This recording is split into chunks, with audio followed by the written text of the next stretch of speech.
세상의 모든 지식 언더스탠딩. 자, 이번에는 자, 또 재밌는 이야기 들어보죠. 네, 그렇습니다. 명실상부한 어른들의 교육 방송 언더스탠딩에 오늘 2교시 수업이 시작됐습니다. 네, 오늘은 민태기 소장님. SNH 연구소의 민태기 소장님. 네, 뭐 그냥 어디서 이런 얘기 가져오시는지 모르게 또 새로운 얘기를 맨날 가져오시는데 네. 오늘은 마더머신이랍니다. 마더머신. 엄마 기계? 그러니까 기계의 엄마. 그렇습니다. 기계를 낳은 기계. 그런 거지. 기계를 기계가 어떻게 났습니까? 기계를 만들잖아요. 뭘 만들겠어? 기계로 만들지. 그렇지, 기계를 만들죠. 그런 겁니까? 오늘은 그렇습니다. 마더머신인 거라는 거에 대해서 그걸 이제 우리나라 말로는 공작 기계라고 하고 이제 주로 뭐 선반, 밀링 뭐 이런 방식으로 이제 다양하게 기계를 만들 때 이 쇠를 다루는 내가 전공이 그거였잖아요. 재료공학과. 하여튼 제대로 배워보겠습니다.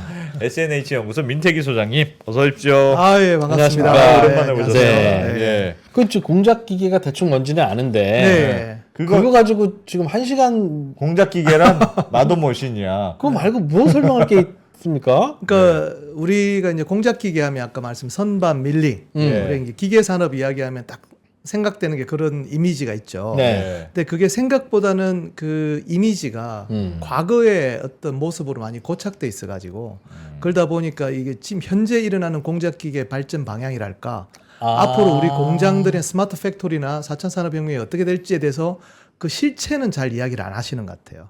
4차 산업혁명이 그러니까 제임스 와트의 증기관이 말하는 첫 번째 산업혁명에서 이어졌을 거잖아요. 그럼 결국 지금 이진우 기자님 말씀하신 대로 이 기계를 만드는 기계가 마더머신이라면 그런 것들의 현재 모습이 앞으로 미래에 어떻게 펼쳐질까가 그려져야만이 앞으로 우리 산업이 어떻게 발달할지를 우리 좀 예측을 할 텐데 지금 이제 마더머신 공작 기계나 선반 밀링에 대한 이해조차 굉장히 너무 없죠. 인식이 없고 그냥 철공소 같은 느낌이 있고 이러니까. 아니 그래서 저는 개인적으로 그러니까 AI 시대에 이제 이런 거는 그렇게 중요하지 않은 거 아니었나 뭐 그런 편견을 갖고 있었는데 그런 거 아닙니까? 그렇지 않습니다. 오늘 제가 말씀드릴 몇 가지 업체들 이야기 들어보시면 지금 우리 언더스탠딩이나 이 조금 이제 산업에 대해서 주식이나 투자하시는 분들이 알아두시면 이 산업이 우리가 생각했던 것보다 굉장히 깊숙이 우리 생활 속에 들어와서 가고 있다. 마더머신이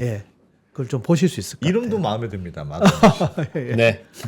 앞으로 우리의 인류의 제조 방식이 바뀔 새로운 산업혁명의 시대가 어떻게 펼쳐질지 인공지능과 로봇과 그 이외의 다양한 공장의 새로운 모습을 그동안 사실은 다 문과가 분석을 했어요. 그러다 보니 그냥 뜬금없이 그냥 막연한 이야기만 했는데 이 얘기를 이과가 해줄게. 그럼 한번 다르다. 들어봐. 여기 알겠습니다. 오늘 주제가 될 것 같습니다. 알겠습니다. 그렇죠? 그렇게 할 수 있겠습니다. 알겠습니다. 첫 페이지 한번 보실까요? 자료를 보면서 여기에 나오시는 저 가운데 계신 분의 이름이 조나선 아이브라는 분이시고요. 네. 애플 지금 이제 그러니까 전이지만 애플의 디자인 총책임자셨죠. 저분이 이제 영국 출신이시고 애플에 입사하시면서 우리가 알고 있는 아이맥, 아이폰, 아이패드, 맥북 다 디자인하신 분이에요. 저분이 디자인했어요? 네, 이분이 디자이너신데 스티브 잡스를 가장 잘 이해했다는. 그렇죠. 애플의 디자인 혁신은 다 이 사람이 했던 거죠. 지금은 이제 애플에서 은퇴해가지고 영국 왕립예술학교 학장이십니다. 그리고 그 앞이 제임스 다이슨 청소기, 그분이 왕립예술학교. 그러니까 저번 시간에 제가 영국에 대해서 잠깐 이야기했는데 영국이 좀 독특하거든요. 왕립예술학교인데 제임스 다이슨 같은 기업인이 그 총장이고 그 다음은 조나선 아이비가 지금 총장이에요. 예술학교에? 왕립예술. 여기는 이 사람이 디자인 스쿨 출신일 겁니다 아마. 그 예술학교 할 때 그 예술이라고 하는 게 그냥 파인 아트가 진짜 순수 예술이라기보다는 그러니까 뭐 사이언스 같은 것도 같이 좀 엮나 약간 봐요. 같이 공부라는 거. 이게 이제 중요한 건데요. 보시면 이게 조나선 아이브의 스튜디오에서 어린이들 초청해서 자기를 설명하는 거잖아요. 이 BBC 다큐멘터리가 되게 많거든요. 여기 보면 우리가 생각하는 디자인 스튜디오, 디자이너들의 스튜디오 하면 뭔가 그림 그리고 멋있는 조형물이 있을 것 같잖아요. 근데 굉장히 공장같이 생기지 않았어요? 그냥 일반 사무실 같습니다. 네, 뒤에 일반 보면 이게 사무실. 중요한 거는 이 뒤에 있는 이게 예. 이게 다 공작 기계들입니다. CNC 머신들이에요. 컴퓨터로 이렇게 막 그런 거 하는 거 아닙니까? 이렇게 디자인 예쁘게 이 사람은 디자인하고. 그냥 그 컴퓨터로 그린 걸 네. 3차원으로 그린 거 여기서 바로 깎아버려요.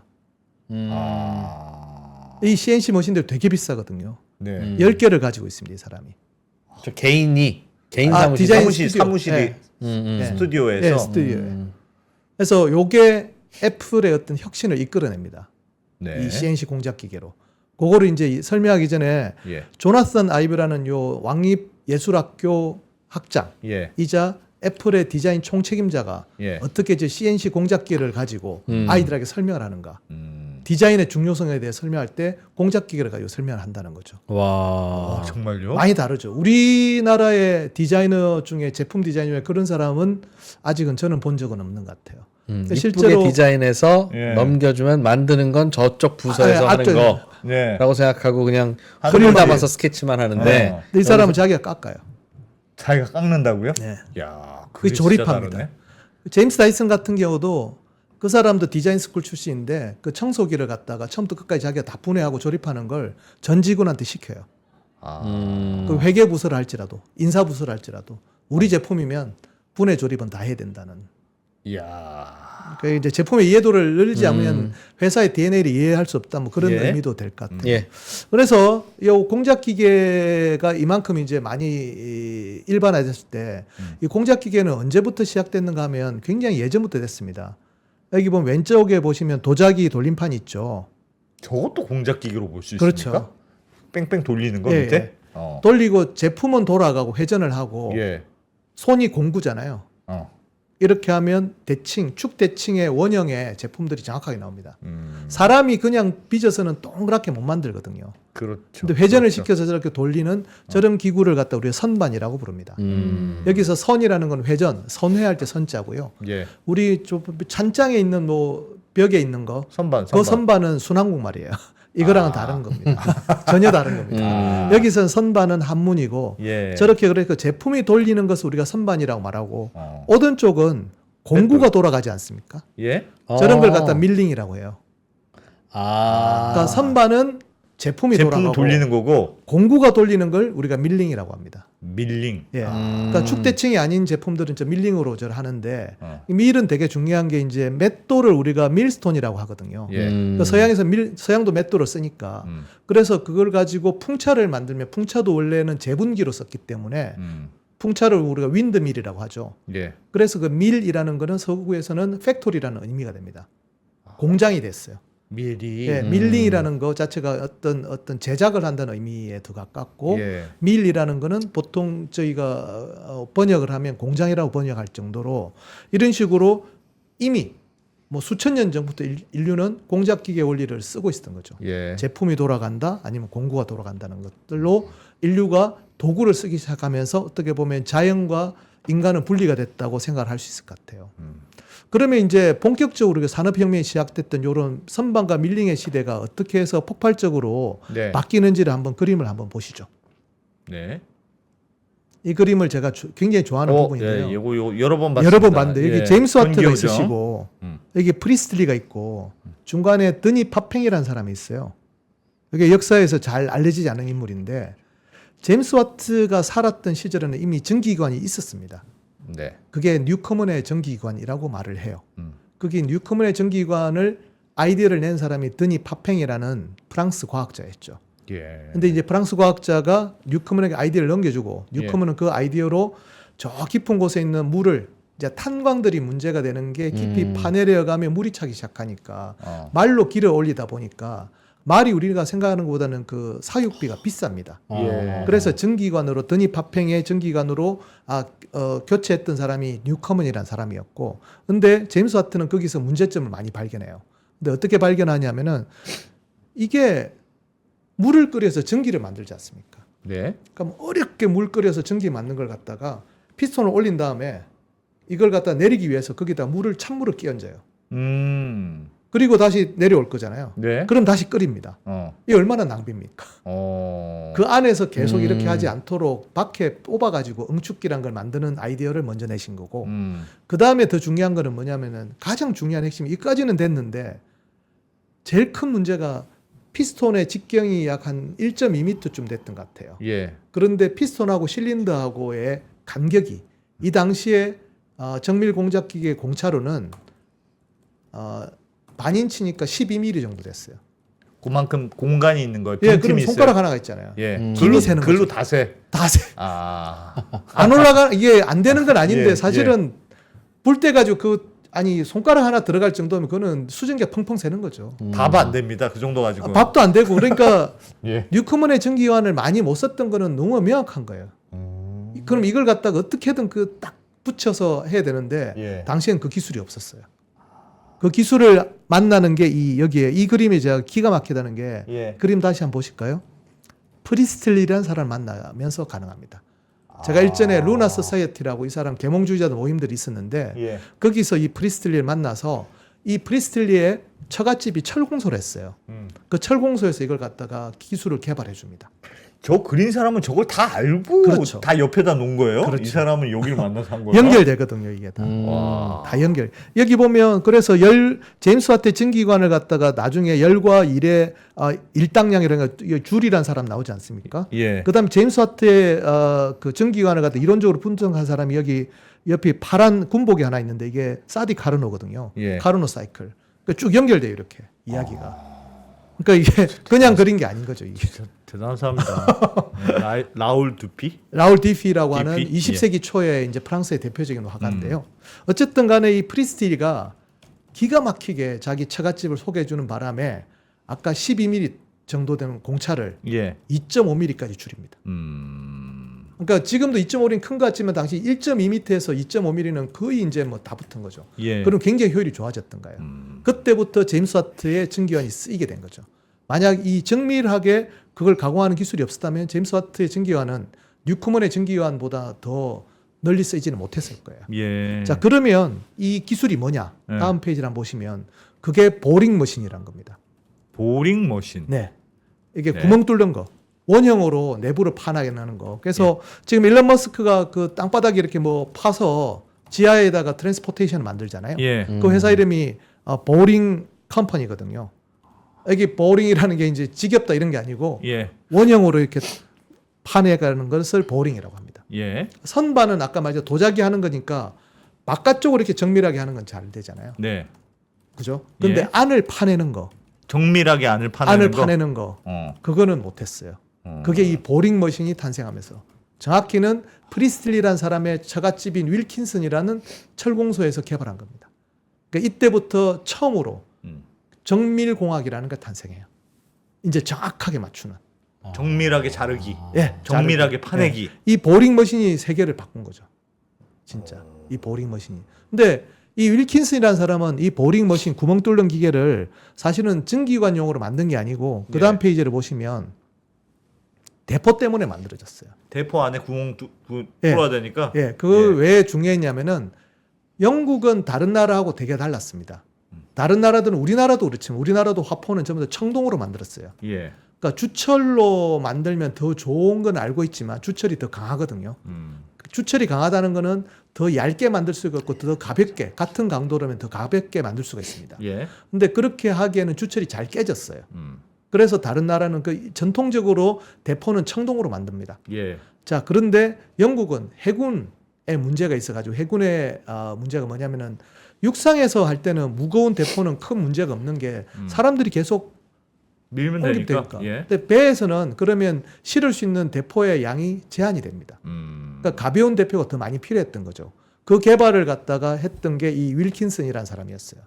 어떤 거냐면은 만약 주철을 갖다가 요렇게 가운데 빈 대포 형상으로 하면 그 안에 빈 공간을 만들어야 되잖아요. 예. 주조를 그렇게 하면 주조 결함이 많아집니다. 네. 그 형상을 만들려면 그러지 예. 않고 그냥 통으로 만들어요.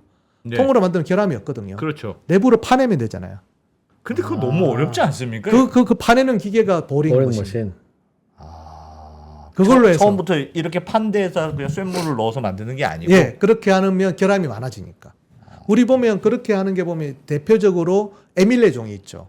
네. 우리 전설에 결함이 많았다는 그렇게 내부가 이렇게 푹 비어 있으면 되게 힘듭니다. 근데 통으로 만들고 내부를 깎아요? 깎아내는 거죠.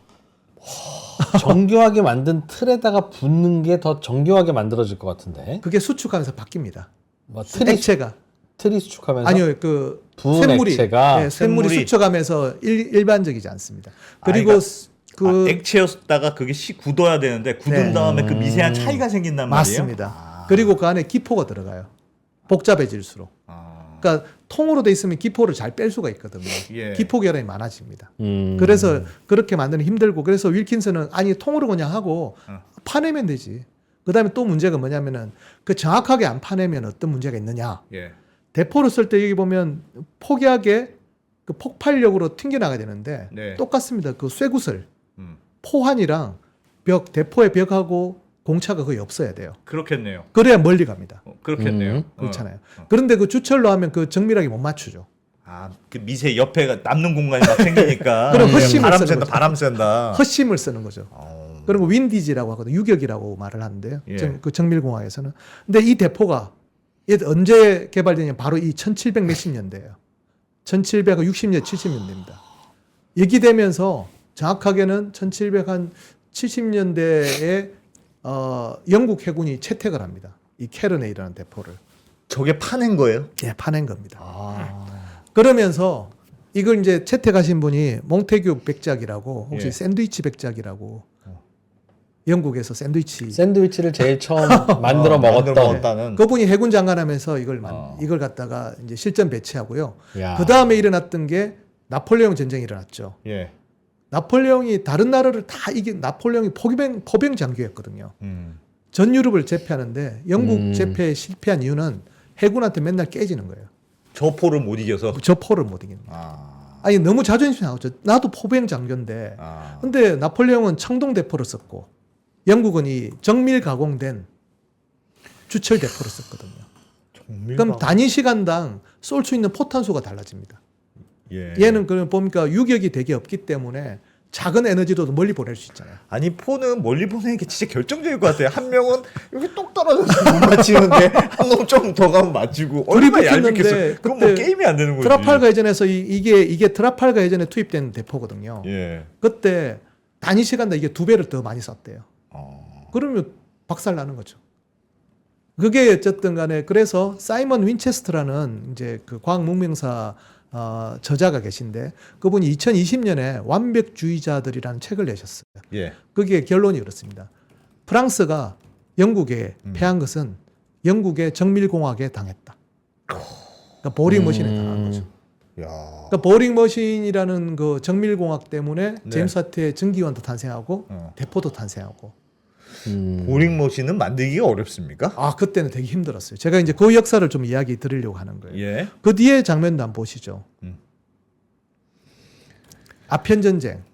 이게 1839년이거든요. 네. 그러니까 나폴레옹 전쟁이 1815년에 끝나고 이때부터는 영국이 산업혁명을 가지고 철갑선을 만들기 시작합니다. 네. 여기 보면 자세히 보시면 오른쪽에 뒤에 시커먼 굴뚝이 하나 있고요. 네. 굴뚝에서 연기가 나오죠.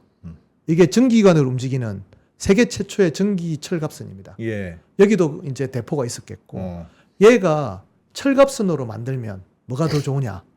철갑선 하면 같은 강도라고 하면 나무보다 가볍습니다. 그래요? 나무는 비강도라고 그러면 예. 철은 얇게 몇 미리 정도 두께만 해도 나무를 이기죠. 목재선은 엄청 두껍게 만들어야 돼요. 두꺼워야 되는데. 그리고 물 먹으면 되게 힘들어요, 얘가. 예. 철제는 훨씬 가볍기 때문에 얘가 어떤 역할을 하냐면은 얘가 내륙을 침투합니다. 그러니까 1m 수심을 갖다가 얘가 가는 거예요. 큰 범선은 못 가요, 그거. 내륙을 갖다가 포격하기 시작합니다. 깜짝 놀란 겁니다. 근데 얘가 내륙을 포격하면 범선이 막아야 되잖아요. 네. 못 막죠. 아무도 못 막죠. 그리고 얘가 증기관을 2대를 달고 있어요. 예. 한 대가 60마력짜리입니다. 2대면 120마력. 예. 지금 아반떼 정도 되거든요. 그 120마력을 아무도 못 당합니다. 그 속도를. 예. 그 120마력이 다른 범선 한 10몇 척을 끌고 가면서 또 포격을 하는 거예요. 이야. 그러니까 이 네메시스가 투입되기 전까지 1839년에 벌어졌던 아편 전쟁이 예. 그나마 처음에는 청나라가 잘 버텼어요. 청나라는 범선도 많았고 화포도 많았고 거기다가 이제 영국에서 멀리 와야 되니까 보급에 지치고 병사들도 힘들고 영국 병사들은 예. 그런데 이 배 한 척이 그냥 바꿔버린 겁니다. 영국이 청나라가 항복하죠. 아반떼 크기의 엔진 하나가 청나라 제국을 갖다가 굴복시킨 거예요. 오호. 아하. 이게 그래서 아까 정밀공학의 위력이라는 게 생각을 우리가 좀 많이 그러니까 저는 생각해요. 아 그냥 제임스 와트의 증기관이 뭐 해서 증기관차 이런 게 아니고 문명 하나를 없애버리는 겁니다. 정밀공학이. 예, 그러니까 앞으로 우리가 생산하는 이 마드머신의 세계가 어떤 식으로 발전할지가 우리가 주목해야 될 이유는 그런 걸로 저는 생각을 하는 거죠. 세상을 아예 다 바꿔버리네 진짜. 진짜 그 다음에 정밀하게 깎는다. 그게 그래서 그렇게 이제 중요하구나. 예, 전쟁에 이겼다는 것보다는 예. 저는 이제 조금 다른 측면에서 많이 보는데 이거는 또 우리가 생각해 볼 측면이 있는데 아 증기관이 뭐 대포를 만들고 청나라 제국을 증기선이 멸망시키고 이런 것보다는 네. 의식주를 바꿨다는 것도 좀 접근을 제가 좀 해보고 싶어요. 의식주요? 예, 예. 우리가 항상 헐벗고 굶주린다는 말을 많이 하지 않습니까? 네. 그러니까 기술혁명이 이걸 어떻게 해결하는가? 그러니까 기술 개발이라는 것은 우리 인간 삶을 어떻게 바꿀 수가 있는가? 예. 저는 그게 주목을 많이 했거든요. 왼쪽에 있는 우리 전통적인 물레, 방적이라고 하는 면화에서 이렇게 실을 뽑죠. 예. 영국도 이렇게 살았죠. 뭐 다르게 뭐가 있었겠습니까? 한 17세기, 18세기까지 영국도 이렇게 살았던 거예요. 네. 그때 보면 기록에 의하면 45kg 정도의 면화 실을 갖다 방적하려면 5만 시간 정도 걸리다. 5만 시간. 5만 시간. 예. 예. 그만큼 참 힘들죠. 말이 그렇지 실 45kg이면 양이 좀 많습니다. 예. 예. 그런데 이제 이걸 갖다가 증기관 방적기로 대체할 수 있잖아요. 아까 말했지만 60마력짜리 120마력이 함대 하나를 멸망시키듯이 예. 여기 보면 천정에 이렇게 긴 막대가 있죠. 예. 증기관 한 대가 이걸 돌리면 도대체 방적기 몇 대를 돌릴까요? 아, 저거 하나로만 돌리는 건데. 아니 아반떼 하나 정도면 제국 하나를 멸망시키고 있으면 예. 여기도 지금 몇 대를 돌릴 수 있을까요 도대체? 이렇게 되니까 5만 시간 걸리던 게 135시간으로 줄였어요. 세상에. 370분의 1로 주는 겁니다. 이야. 자, 그러면 우리는 이런 생각을 해야 돼요. 저게 생산성 혁명이다가 아니라 일반 사람들이 볼 때는 옷감의 가격이 아, 혁명적으로 그렇지, 내려가는 거고. 370분의 1로 주는 거예요. 헐벗고 굶주리 왜 우리는 헐벗었을까? 옷감은 귀하거든요. 그 배틀에서 짤려고 생각해 보세요. 예. 이거 물레 돌려가 배틀에 짤려면 헐이 나갑니다. 예. 자동화됐잖아요. 와. 370분의 1이 되니까 이제 옷감은 일반 사람들이 쉽게 살 수 있는 게 됐어요. 진짜 아반떼가 큰일했네. 예. 우리는 이 의식주의 문제를 어떻게 해결했는지를 보면 예. 아 인류사가 어떻게 이게 왜 우리는 이걸 산업혁명이라고 부를까? 아니 그냥 공장주가 이렇게 해서 뭐 싸게 이게 아니라 세상이 바뀌는 겁니다. 진짜 헐벗은 문제를 해결한 거예요. 그다음 두 번째 문제가 굶주림의 문제. 예. 굶주림의 문제. 이겁니다. 여기 보면 스미소니안에서 특집 기사가 하나 있는데 럼포드 백작이라는 분이 계셨는데요. 이분은 미국 독립전쟁 때 미국에서 태어난 미국 사람인데 예. 미국 독립에 반대했어요. 우리는 그냥 영국에 영국 그냥- 편이 좋겠다 예. 해서 그러니까 반란으로 이제 그 잡혀질 위기에 처했을 때 부인과 딸을 버리고 영국으로 도주합니다. 뭐 나중에 이게 뭐 보상을 해주긴 했죠. 어쨌든 그런 분이셨는데 네. 영국에서 이 사람이 과학 이 개발을 좀 많이 하시다가 독일에 초대를 받게 돼요. 예. 독일이 그때 무슨 문제가 있었냐면 기아 문제가 심했어요. 굶주림 문제. 음. 자, 아까 헐벗은 문제는 해결했고 이 굶주림의 문제를 해결하기 위해서 이 사람이 투입이 되는데 이 사람이 여기 보시면 다시 보시면 숲 키친이라는 말 나올 겁니다. 숲 키친. 그 뭡니까? 숲 키친 번역해 보시면 무료 급식소입니다.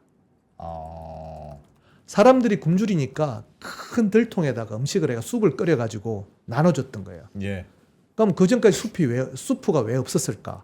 숲은 만들기 힘들었어요. 재료가 형편없었거든요. 이분이 했던 게 감자 수프입니다.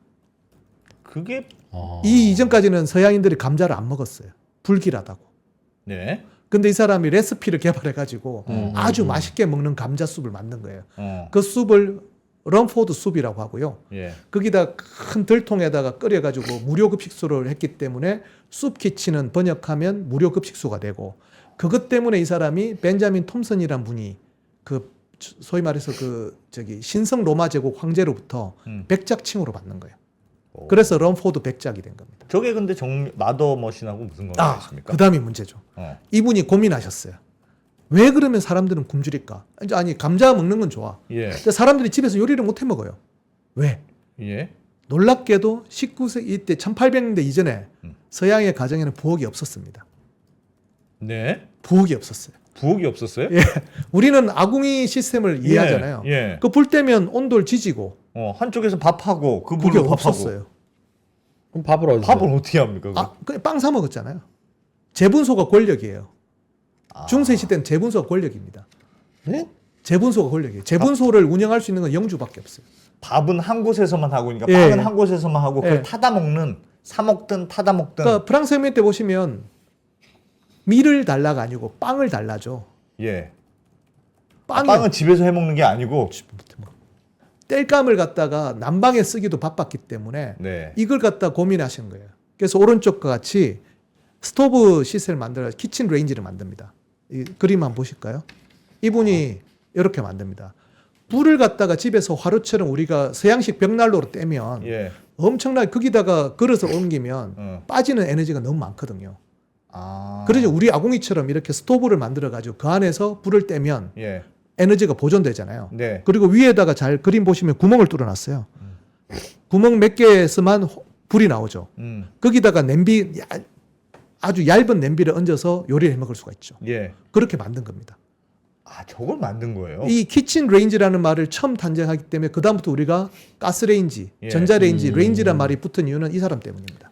아. 근데 이걸 하기 위해서 이 오븐 있잖아요. 이걸 갖다 주철로 만들어요. 산업혁명이 됐기 때문에 이걸 갖다가 쉽게 만들 철 생산이 되고 공작기계로 다 깎아서 만듭니다.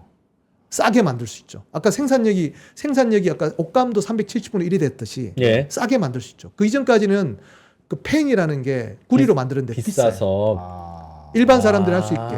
그래서 냄비를 갖다가 들통으로 만들지 않고 예. 납작하게 후라이팬을 만듭니다. 그래서 후라이팬에서 할 수 있는 요리를 또 이 사람이 개발하세요.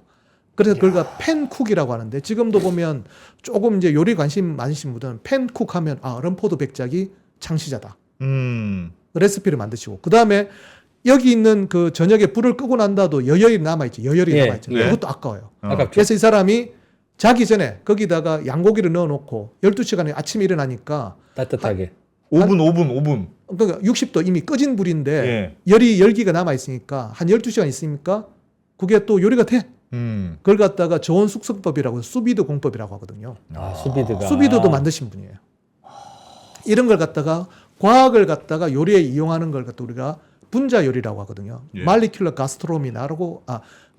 가스트로미라고 부릅니다. 네. 창시자 럼포드 백작입니다. 그럼 저분 전에는 집집마다 주방이 없었어요. 없었어요? 이런 구조가 없었어요. 빵을 안 해 먹었다. 요리가 불가능했어요. 이런 부엌 구조가 없었습니다. 아궁이가 없었다는 거네. 네. 아궁이가. 그리고 귀족들 할 수 있는 게 귀족들은 땔감이 무한정 많거든요. 네. 예. 근데 사람들은 땔감하고 난방을 구분할 수가 없었으니까. 일반 백성들. 일반 백성들은 예, 그것 때문에 아무리 식량이 있다 할지라도 집에서 밥을 못 해 먹으니까. 그래서 주방기기 혁신을 한 거예요, 이분. 그럼 땔감은 난방용으로만 쓰고 네. 일반 백성들은 집에서 요리할 수는 없으니까 빵을 사 먹었던 거죠. 빵이야 사 먹는다 치고 빵만으로는 살 수 없으니까 다른 것도 먹어야 소세지 텐데. 같은 거 그냥 뭐죠? 이렇게 염장시켜 가지고 예. 잘라서 끼워 가지고 와인하고 먹었잖아요. 근데 집에서 만들면 싸겠다. 인건비라도 세이브할 수 있으니까라는 생각을 안 했을 그런 리는 컨셉. 없는데 네. 그러나 집에서 불도 못 구하고 네. 냄비도 못 만들고 하니까 네. 너무 다 비싸니까 예. 그 주방 혁신을 이루십니다. 우리가 알고 있는 키친 레인지, 이런 입식 부엌과 그다음에 항상 이거 구멍 한 4개씩 6개 되는 거. 네. 그 구조를 만드신 분은 럼포드 백작이십니다. 이야. 헐벗고 굶주림의 문제를 해결하는 거죠. 그리고 저건 아이디어잖아요. 그럼? 네. 그럼 과거에 집집마다 부엌이 없었던 이유는 그런 아이디어가 생각이 안 나서 그렇게 되려면 그 주철이나 이런 그 공작 기계가 생산성이 따라와야 좋아가지고 되는데. 그릇들이 같이 냄비하고 이것도 써야 되잖아요. 그걸 갖다 구리로 팔면 어떡해요? 그래서 예전에 보면 옛날에 초상화 보시면 다 보면 은쟁반 쓰고 뭐 이러거든요. 사람들이 어떻게 사요 그거를? 여름에는 그래도 뗄감 수요가 없으니까 여름에는 요리를 해 먹고 겨울에만 사 먹을 수 우리 조상들이 부뚜막에서 요리하고 한 거는 되게 옛날 일이었던 것 같은데 아닌가 우리는 봐요. 전통적으로 굉장히 오래됐죠. 우리는 오래됐기 때문에 우리는 드라마 보면 항상 집에서 밥 해 먹는 게 많이 나오잖아요. 그렇습니다. 예. 서양 드라마하고 차이가 그겁니다. 집에서 밥 해 먹는 게 잘 안 우리도 나와요. 그때 철이나 구리가 흔할 리는 없는데 우리는 주철 솥을 썼죠. 네. 우리가 주철을 만든 거는 굉장히 오래됐습니다. 우리나라가 우리하고 중국은 굉장히 오래됐어요.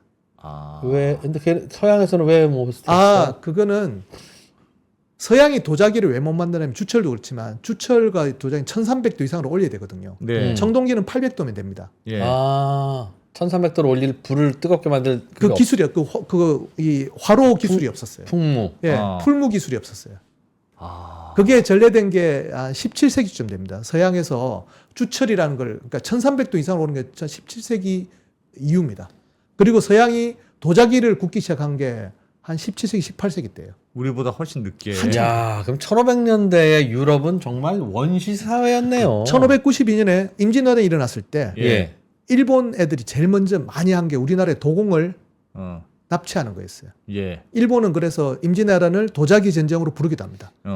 1592년 당시에 전 세계에서 도자기를 1300도 이상으로 온도를 올려 도자기를 구울 수 있는 나라는 명나라하고 조선밖에 없었어요.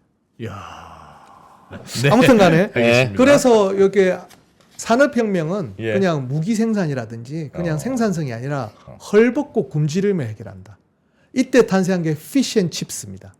그거하고 무슨 관계야? 증기관체가 탄생하니까 해산물이 육지로 이송되는 거예요.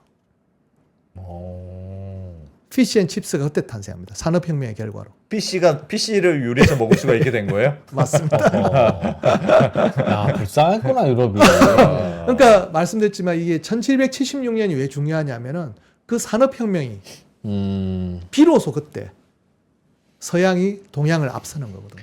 진짜 그때가 결정적이네요. 네. 그러니까 그 전에는 동양의 기술이 다 앞서 아니, 있다가. 다 했죠. 청나라도 그때는 아예 뭐 저 정도 가지고 왜 청나라도 화포 많았거든요. 네. 그 정도는 우리가 하니까. 근데 결정적으로 그 정밀공학이라는 거. 사람 손으로 하는 게 아니고 예. 자동화된 정밀공학의 기술이 먼저 나폴레옹도 멸망시켰잖아요. 예. 나폴레옹도 서구권에서는 자존심 약간 포병 장구였는데 네. 대포에 무너졌잖아요. 정교한 대포가 나오면서 예. 세상에.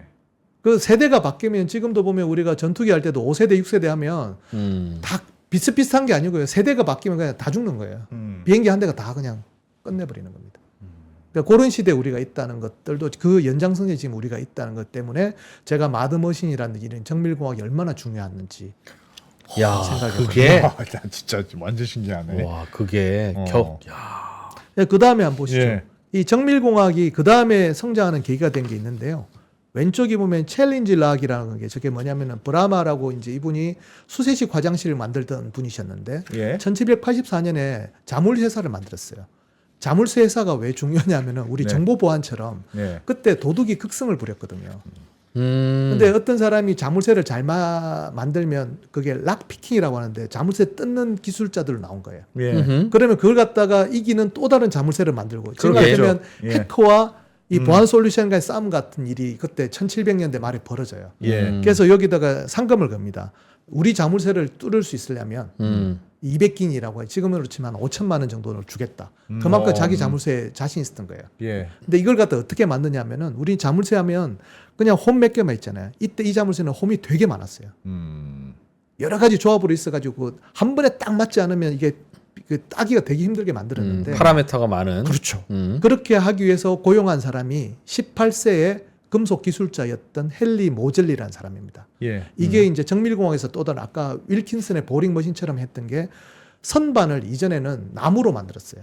네. 이걸 갖다 철제 선반이 탄생합니다. 이때. 아. 이게 헨리 모젤리 때문에. 선반이라고 하는 건 우리가 뭘 만들고자 하는 썸띵을 끼워서 돌리는 돌리는 건데. 거예요. 예. 오른쪽에 저거. 예, 이게 제가 저번 영국 그때 했지만 영국의 과학박물관에 제일 입구에 제임스 와트 전기관하고 예. 헨리 모젤리의 선반이 나와요. 아, 저게 나무로 만든 거다. 이 저거 철제로. 쇠로 만들었던 거지. 그러니까 우리는 과학박물관 하면 아이작 뉴턴 나올 것 같잖아요. 예. 영국 과학박물관에서 아이작 뉴턴은 3천 구석 제일 뒤에 있습니다. 입구에는 전기관하고 헨리 모젤리의 철제 선반이 입구에 있습니다. 생각하는 게 다른 거잖아요. 나무로 만든 선반에 비해서 철제 선반이 특히 더 좋았던 이유는 뭐예요? 튼튼하죠. 나무는 꿀렁꿀렁대죠. 예. 얘는 철제 선반은 묵직하잖아요. 그러니까 돌다가 흔들리지 않아서 맞습니다. 더 정밀하다. 되게 중요합니다. 되게 중요하고요. 그다음에 이 사람이 했던 게 여기 보면 볼스크루라고 해서 나사산이 파여져 있거든요. 예. 그러니까 정밀 가공할 때는 우리가 한 바퀴 나사산의 피치라는 게 있는데 예. 한 바퀴 돌리면 그 피치만큼 이동하겠죠. 예. 반 바퀴 돌리면 그 반만 이동하겠죠. 예. 그러면 정밀하게 가공이 됩니다. 그 나사산 정밀 가공이 있습니다. 1mm 덕각자가 된다. 네. 그냥 가물을 이렇게 하는 게 아니라. 그리고 이제 그 가공을 하기 위해서 이 사람이 마이크로미터를 개발해요. 예. 이때부터는 1000분의 1mm 단위를 도전하기 시작합니다. 측정하는 기계. 예. 철제 선반이 나오면서 예, 그렇습니다.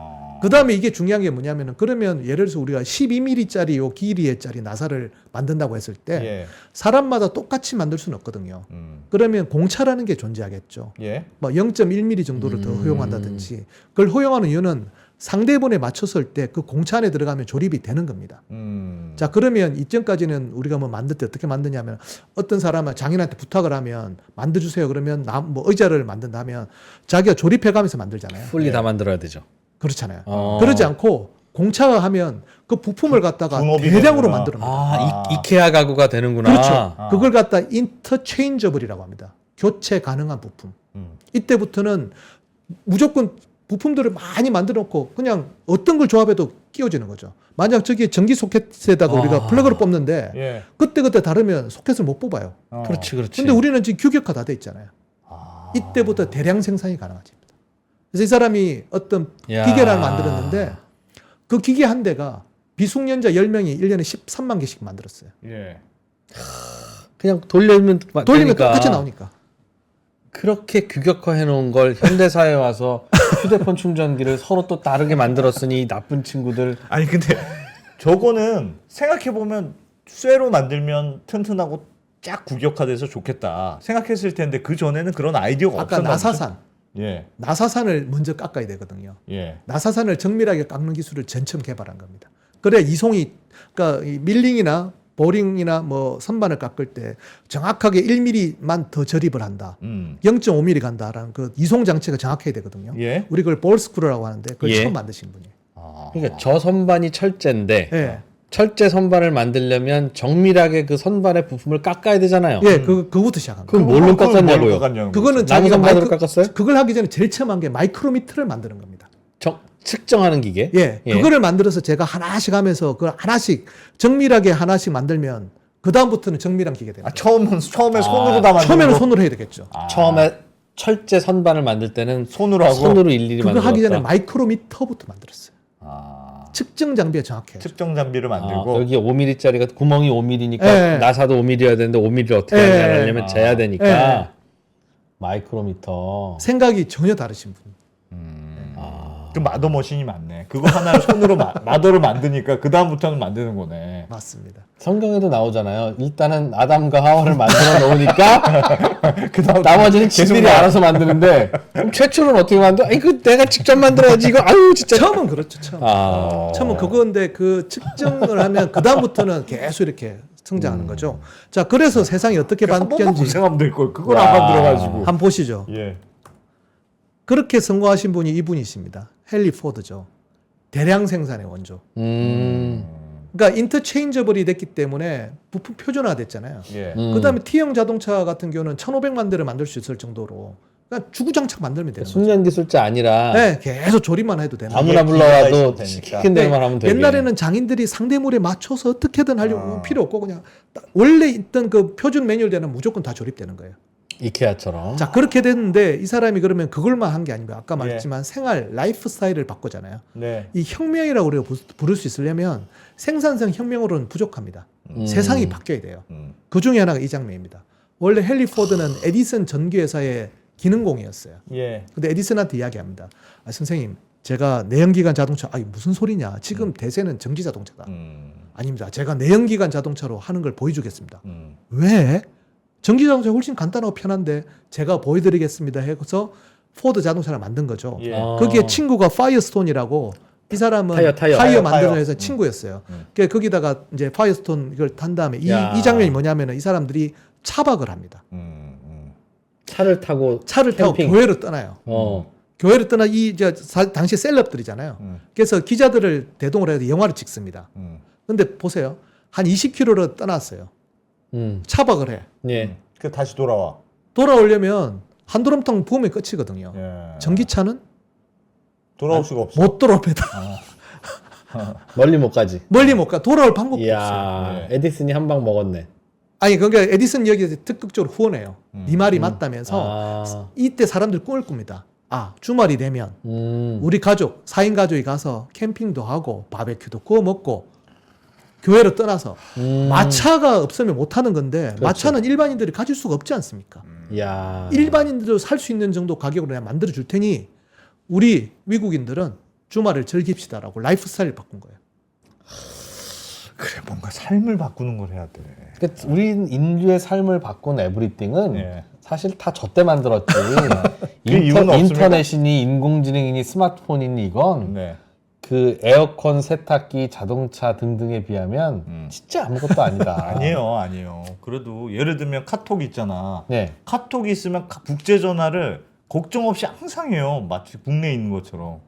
그 카톡이 만든 변화지. 그래요. 저는 캠핑 다닐 테니까 안 대표는 국제전화나 하고 사세요. 왜? 얼마나 큰 변화를 유비 쿼터스도 되게 중요해요. 나는 세탁기로 빨 테니까 안 대표는 손빨래 하면서 카톡이나 하세요. 카톡이 얼마나 좋을지 알게 될 지금 거예요. 이제 저는 이제 이 다음 이야기를 좀 하고 싶어요. 예. 이 다음 장면을 보시죠. 네. 그러면 이게 문제가 없었느냐? 이야. 이게 모던 타임즈 이제 컨베이어 벨트, 헨리 포드 시스템이죠. 예. 이렇게 해서 대량 생산에 성공한 거잖아요. 그렇죠. 그죠? 근데 문제가 있습니다. 이게 컨베이어 벨트는 이 작업자 중에 한 사람만 잘못되면 다 멈춰요. 그렇죠. 우리가 2호선 라인을 보면 신도림에서 차가 고장나서 정체되면 잠실역도 섭니다. 컨베이어 벨트는 안 좋은 거예요. 이 고민을 이때부터 시작했던 거예요. 그래서 이 다음부터의 사람들의 생각은 뭐냐면 컨베이어 벨트는 되게 위험할 수 있기 때문에 어떻게든 끊으려고 해요. 그러니까 이게 지금 우리가 앞으로 안 좋다. IT 혁명, 4차 산업혁명의 핵심일 수 있습니다. 예. 물리적으로 연결된 거. 우리가 대량 생산하면 항상 이걸 생각하잖아요. 이걸 끊어야 되는 거예요. 근데 끊으면 다른 공정하고 연결되는 뭘로 해야 되냐? 사이버로 해야 되죠. 예. IT 혁명이 필요한 겁니다. 4차 산업혁명은 사이버 스페이스에서 어떻게 물리적 공간을 연결한 다음에 이러한 어떤 불합리한 컨베이어 벨트로 시리얼로 연결된 걸 어떻게든 끊어낼까? 그리고 끊어내면 병렬로 처리하면 한쪽이 고장나도 예를 들어서 보잉 747이 엔진이 4개거든요. 예. 엔진 4개 중에 3개가 멈춰도 가요. 예? 병렬로 돼 있기 때문에. 아. 그런 식으로 생산 시스템을 바꾸자는 건데 그걸 바꾸려면 IT 기술이 발달해야 됐던 거죠. 그게 저희 보통 제조업 현장에서 보는 4차 산업의 핵심이고요. 예. 독일에서 2011년에 그게 인더스트리 4.0으로 시작했고 거기 보면 사이버 스페이스가 제일 중요합니다. 그 다음에 그걸 갖다 2010년에 찰스 하빙 하여튼 거기 그 다보스 포럼에서 이를 4차 산업혁명으로 부르기 시작했는데 원래 인더스트리 4.0은 컨베이어 벨트를 빨리 끊고 예. 사이버 스페이스 이걸 갖다가 재현하자는 운동이었어요. 저희도 그때부터 저도 이제 제조업을 하고 있기 때문에 컨베이어 벨트가 나빠서 끊자는 거예요? 아닙니다. 그게 그 리스크가 크죠. 왜 하나만 묻히면 다 서버리니까. 서야 되니까? 네, 우리 그냥 철도 라인. 그러니까 독일에서 가장 시간을 지키기 어려운 교통수단이 철도입니다. 그렇지. 한 번 막히고 밀리면 베를린에 서면 딴 데서도 서요. 그렇지. 그거 안 되잖아요. 그렇죠. 그걸 어떻게 끊을까 고민인 겁니다. 그걸 어떻게 보완할 것인가? 예, 그렇습니다. 그래서 그 다음에 이제 중요한 회사가 이런 회사가 뜹니다. 예. 60년대부터 IT 기술들이 이렇게 제조업에 들어와서 72년에 환학이라는 회사가 후지 오토메이션 뉴메리컬 컨트롤인데요. 컴퓨터를 갖다 공작기계에 들어가기 시작합니다. 아까 헨리 모즐리 이런 사람 다 손으로 했던 거거든요. 예. 컴퓨터로 하면 훨씬 더 정확하고 오류를 줄일 수가 있겠죠. 그게 70년대부터 공작기계 혁명이었어요. 그렇게 되면 어떻게 되냐면 각 기계가 버추얼로, 그러니까 어떻게 되냐면 저희가 이제 오축 가공을 할 때 자기가 직접 하지 않습니다. 엔지니어들이 이게 똑같은 이 공작기계로 똑같은 게 우리가 사이버 스페이스에 재현을 해요. 예. 그 다음에 한번 돌려봅니다. 안전하다는 걸 확인하면 그 다음에 프로그램을 시켜요. 이걸 확장하면 디지털 트윈도 되거든요. 예. 공장이 그대로 사이버 스페이스에 올라갑니다. 그러면 예를 들어서 우리 이 빌딩에서 엘리베이터 우리가 운행할 때 짝홀층이 좋을지 저층 고층으로 나눌지 되게 힘들잖아요. 근데 그걸 갖다 빌딩을 세워가지고 계속 테스트하면 라인을 서는 겁니다. 근데 버추얼로 만들어 거기서 테스트를 해볼 수가 있죠. 그렇죠. 이런 걸 우리가 디지털 트윈이라고 그러거든요. 예. 이런 식으로 바꿔가고 있습니다. 지금. 컴퓨터가 공작기계 마드머신에 들어오기 시작하면서 이러한 기술들이 굉장히 빨리빨리 지금 가고 있는 거죠. 거기 핵심에 이 사람들이 있어요. 야, 근데 왜 저런 산골짜기에 잡았어요? 아, 이게 보면 이 회사 이름이 후지 오토메이션 뉴메리컬 컨트롤이거든요. 네. 후지산이 자기 그거라서 제가 여기 가봤습니다. 후지산 아래에 야마나시라는 동네 있고요. 예. 요런 동네가 이 사람들이 요 애플에 아까 말씀드렸던 그 조나선 아이브의 공작 기계를 통한 애플의 생산 라인을 얘네가 만드는 거예요? 해줍니다. 이야. 애플의 정밀한 부품을 만들기 위해서 필요한 공작 예. 기계를 기계를 저기서 하나를 만든다. 예, 지금 보시면 여기 보면 그냥 통째로 네. 이 통째로 그 알루미늄 덩어리를 그다음 보시죠. 그냥 깎아버립니다. 통으로. 저 통으로 들어온 거 지금 깎는 거예요? 깎아버립니다. 예. 지금 저거 키보드 하나하나 구멍 깎는 거예요? 예, 예. 애플의 지금 노트북. 예, 이게 2008년의 선전이었어요. 아. 이게 유니바디 시스템이라고 그러고 우리는 전문용어로 fully machining 이라고 합니다. 그냥 통으로 깎아버리는 겁니다. 한 통이다. 붙이고 뭐 예, 그런 거 하는 게 뭐 아니라 조립 그런 거 다 그냥 이러면 그러니까 부품 조립에서 유격 같은 것도 없어요. 한 통이니까. 예, 그렇게 해서 이렇게 만들어내는 겁니다. 이야. 저렇게 이거 지금 평면을 깎아서 저렇게 만든 거예요? 대박이다. 와. 정밀 이게 2008년에 나왔을 때 보링 사람들이 기계. 안 믿었는데 CNC 머신은 비싸거든요. 예. 근데 애플이 그때 이걸 10,000대를 주문했어요. 10,000대. 예, 2018년부터 12년까지 애플이 가지고 있는 공작 기계 마드머신의 자산 규모가 예. 73억 달러였어요. 지금으로 치면 한 10조 가까이 9조 예. 5천억 정도 되거든요. 음. 거기에 4년 동안 투자한 겁니다. 이 따라가기 힘든 게 뭐냐면 이 사람들은 이 공작 기계를 이 다음에 아이폰에 그대로 적용해요. 프로그램을 바꾸면 되잖아요. 이야. 아이패드에 적용시키고. 네. 남들이 이렇게 10조 단위로 다시 투자하기 너무 힘들어요. 우리 반도체 1, 2조 투자하기 힘든데 처음에 그냥 확 잡아버렸어요. 그냥 깎아서. 네. 그게 이게 요거 분석을 어떻게 했냐면은 2007년만 하더라도 포브스가 이런 말을 했어요. 그때 노키아 휴대폰에 사용자가 10억 명이 되고 있었거든요. 2007년에. 네, 예. 포브스가 이런 생각을 과연 노키아를 이기는 기업이 나올까? 과연. 그 해가 아이폰이 나왔지 않습니까? 노키아 지금 없어졌잖아요. 불과 1년 사이에 없어지거든요. 이게 혁명이라는 게 되게 놀라운 겁니다. 라이프 스타일을 바꿔버리거든요. 2023년에 그래서 이걸 갖다 파이낸셜 타임즈에서 분석한 기사를 제가 말씀드린 거예요. 예. 이때 10,000대를 딱 사서 애플이 73억 달러 투자한 게. 그다음 그 전에는 저런 노트북을 어떻게 이렇게 안 하고 그 사출 성형으로 해가지고 찍어내가지고 찍어서. 조립, 지금도 다 노트북 그렇게 많이 하시죠. 아. 얘는 통으로 깎아버렸어요. 테슬라가 요즘 자동차를 통으로 깎는다 그러던데. 맞습니다. 그것 제가 좀 보여드리려고 해요. 이야. 그런 식으로 지금 보면 제가 했던 요 터보 차저 기술도 예. 우리 회사에서 했던 것도 화학이나 안 그러면 국내 제작사들 했을 때도 사람들이 안 믿었어요. 이거 제가 만들 때 저희들이 4미크론으로 만들거든요. 4미크론. 예. 예. 1000분의 4. 머리카락 굵기의 20분의 1. 저거 뭐 만드는 거예요, 저기? 저 중에 오른쪽에 있는 컴프1이라는 거를 저희들이 만들고요. 저희들이라면 엔진에 SA 저희 회사 엔진에 SNH에서 만드는 게 이겁니다. 예. 예, 엔진에 들어가는 무슨 거. 우주선 엔진 같은 거. 이거 자동차 엔진에도 터보 차저라는 기술이고요. 예. 요거 할 때도 정밀공학이 필요하고 저희는 이제 그걸로 가지고 저 터보 펌프도 이렇게 했죠. 여기도 다 보면 공작기계 기술. 우리나라 국산 공작기계가 엄청나게 발달했거든요. 화학 못지않게. 저것도 다 깎는 겁니까? 예, 저것도 다 정밀한 기계로. 정밀한 기계로 다 깎습니다. 이건 더 중요한 게 뭐냐면 여기 들어가는 공작 기계들은 수입을 잘 할 수가 없어요. 전략 물자가 돼가지고 특히나 이게 미사일 기술이기 때문에 네. 우주 발사체는. 그래서 저희가 국산 기계로 개발을 했어야 했거든요. 마더 머신을. 네, 국산으로. 아니 저 깎는 거야 이걸 깎든 저걸 깎든 컵을 깎든 미사일을 깎든 깎는 건데 그것도 안. 뭘 깎는지 알고 저걸 전략 물자로 분류하고 거기 들으면 아까 볼스크루 같은 게 있잖아요. 예. 리니어 모션이라고 하는데 그게 LM 가이드라고 하는 게 있습니다. 그게 정밀할수록 훨씬 정밀하게 되겠죠. 그렇겠죠. 예. 그런 거 다 제한 걸려 있어요. 너무 정밀한 기계는 안 팔아요? 안 팝니다. 그걸로 무기 만들까봐. 예, 와. 안 팝니다. 그 기계를 안 판다고요? 기계를? 공작 기계 마드머신은 전략 물자에 속합니다. 그럼 아까 애플 저 노트북 만드는 그 CNC 머신 네. 이런 거는 그 범위는 그래도 그 벗어나는 거고요. 저희가 베트남에 공장이 있는데 함부로 저희 기계를 못 보내입니다. 허락을 받아야 됩니다. 너무 정밀한 기계는. 예. 그래, 여기 또 한번 보시죠. 이제 골프 좋아하시는 분은 요 예. 두산 매치 챔피언십 잘 아실 텐데 네. 예? 이게 뭔지 아세요? 이게 트로피. 모르겠습니다. 이게 가스터빈 블레이드입니다. 가스터빈 블레이드. 이게 예. 오른쪽 이제 우리가 그 국산을 했거든 가스터빈도. 예. 우리 그 우주 발사체도 국산했듯이 그거 했을 때 너무 기뻐가지고 이 트로피를 만든 거예요. 이게 보면 밑에 보면 이런 게 홈 같은 게 있죠. 예. 이게 실제 가스터빈에 조립할 때 쓰는 홈이에요. 이게 도어테일이라고 하는데 이게 되게 정밀 가공해서 되게 중요한 겁니다. 저게 딱 아귀가 맞아야 예. 저 돌아가는 날개도 튼튼하다. 그렇죠. 이거는 1,500도 이상으로 올라가거든요. 엄청난 부하걸. 그래서 너무나 기뻐서 이까지 다 만들었는데 사람들이 못 알아주시고 사실은 선전할 때 이것도 선전해야 되는데 아무도 안 하셔서 트로피도 그래서 그걸로 만든 예, 거예요. 만들었을 뿐인데 아무도 안 알아주니까 제가 좀 답답해서 설명. 그만큼 이 공작기가 지금 우리한테 미치는 영향이 되게 큰. 그럼 저걸 만들려면 저렇게 정밀하게 깎을 수 있는 공작 기계가 있으면 되는 거네요. 예.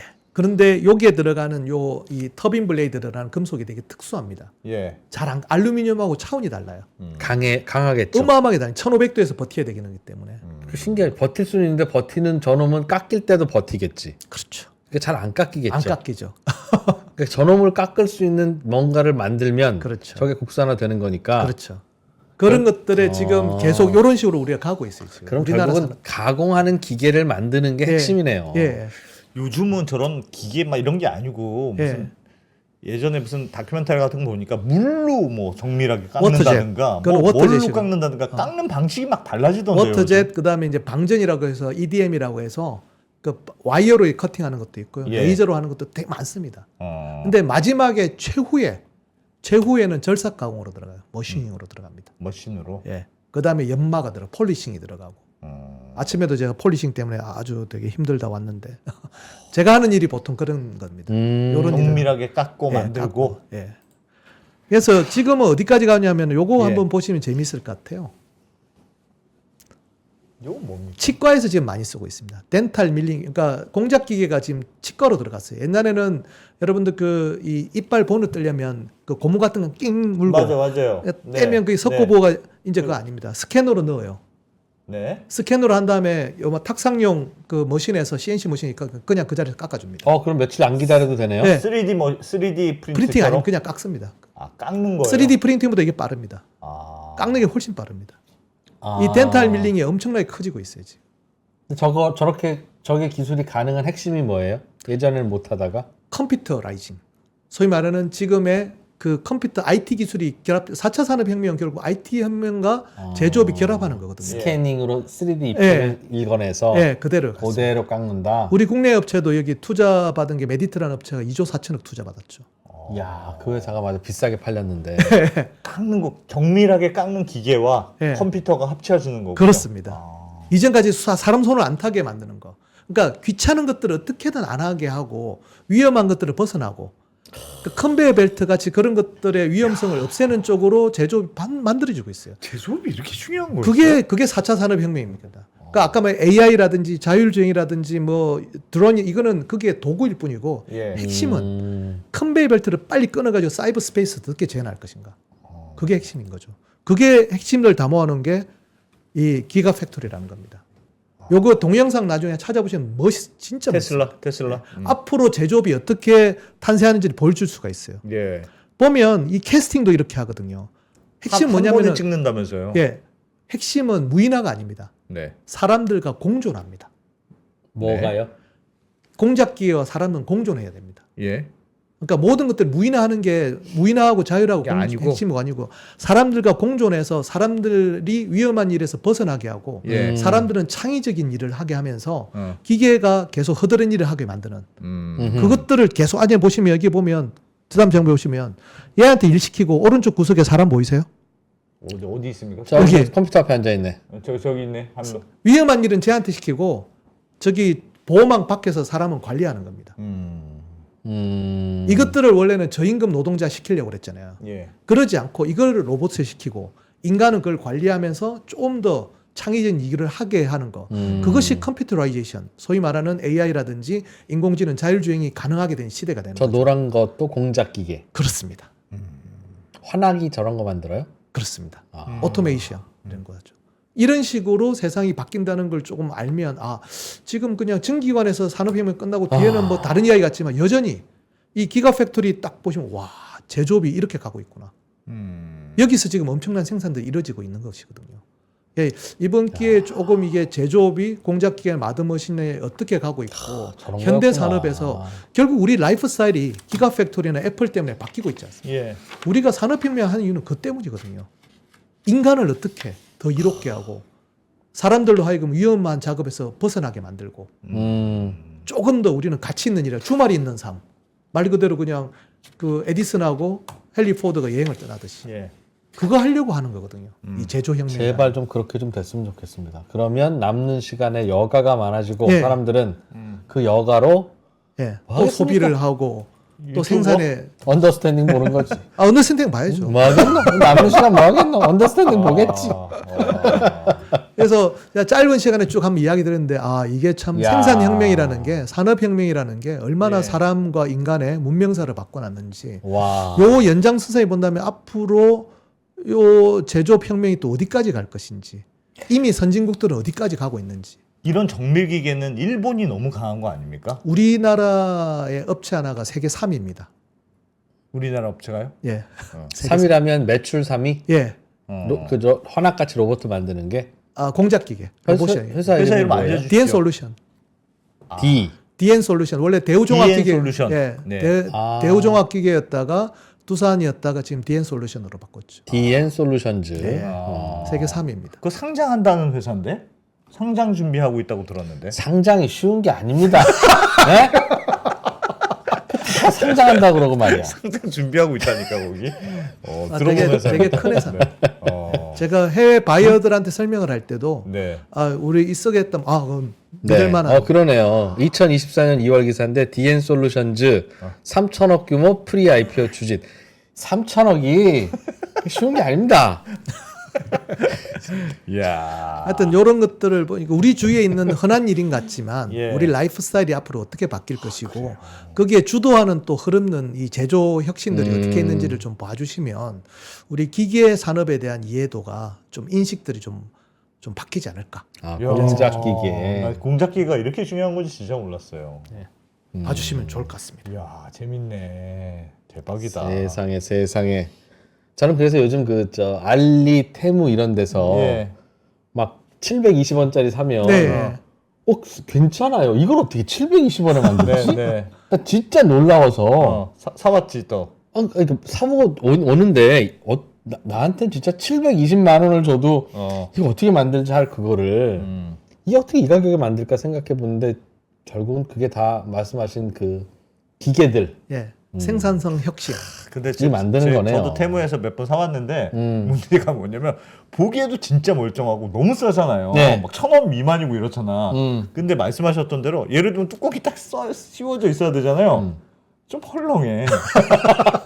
그게 문제더군요.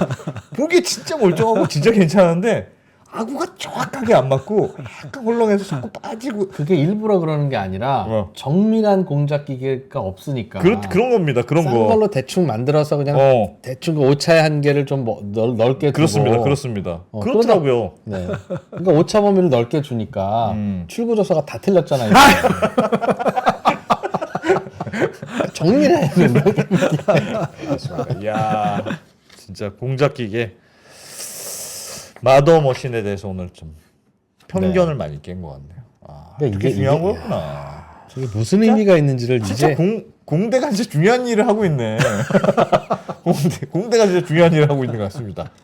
삶을 바꾸는 일을 하고 있는 것 같습니다. 제가 늘 얘기하잖아요. 문과세, 이과 수당 만들어야 된다.